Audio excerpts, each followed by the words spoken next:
السلام علیکم۔ ہر چیز ممکن ہے اللہ کے لیے، کیا پتہ اللہ نے اس لیے تمہیں دعائیں مانگنا سکھائی ہوں، اس کی رضا میں ہی شامل ہے۔ کیا پتہ اللہ نے تہجد کی دعوت تمہیں اسی لیے دی ہو۔ وہ تمہیں ٹھوکر دے گا پر سہارا بھی تو اللہ دے گا، وہ تمہیں تکلیف دے گا پر دوا بھی تو وہی دے گا۔ ہر معاملہ اللہ پر چھوڑ کر آگے بڑھ جاؤ، کیا پتہ اللہ کی طرف سے تمہارے لیے یہی معجزہ ہو۔ اللہ کے علاوہ کسی اور پر بھروسہ رکھنے کے لیے اللہ کی طرف سے تمہارے لیے ایک ٹھوکر کافی ہے۔ کچھ دروازے اللہ نے تمہاری بہتری کے لیے بند کیے ہیں اور کچھ دروازے اللہ تمہاری بہتری کے لیے کھول دے گا۔ تم اللہ سے اپنی خواہشات مانگتے ہو اور اللہ تمہیں اپنی چاہ سے نواز دیتا ہے۔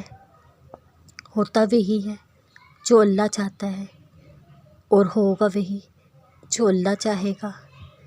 اس لیے تم اللہ سے اپنی خواہشات نہیں بلکہ تم اپنی ہر خواہشات کی بہتری کے لیے دعا مانگو۔ کبھی کبھی دروازے اس لیے بھی بند ہو جاتے ہیں، اللہ تقدیر بدلنے کے لیے تمہیں بھی ایک موقع دیتا ہے دعاؤں کے ذریعے۔ درد جب گرچھیوں کی طرح بکھرنے لگتا ہے تو سجدے میں گر جاتی ہوں۔ ہچکیاں، تڑپ، داستان، جو درد کوئی نہیں سنتا وہ اسے سناتی ہوں۔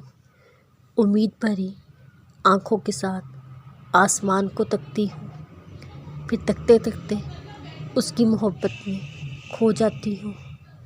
کسی سے نہ کہہ سکی پھر وہ خواہشات اس کو بتاتی ہوں۔ جب درد کم ہونے لگتا ہے پھر صبح شام اسے پکارتی ہوں، پھر اس سے ملاقات کے لیے بہانے بناتی ہوں۔ بے قراری جب تہجد تک لے جاتی ہے پھر ہر وقت اسے پکارتی ہوں۔ پھر جب ہر دکھ درد کے اختتام میں جب خدا مجھے مل جاتا ہے پھر اس کے کن فیکون سے اپنے زخموں پر شفا پاتی ہوں۔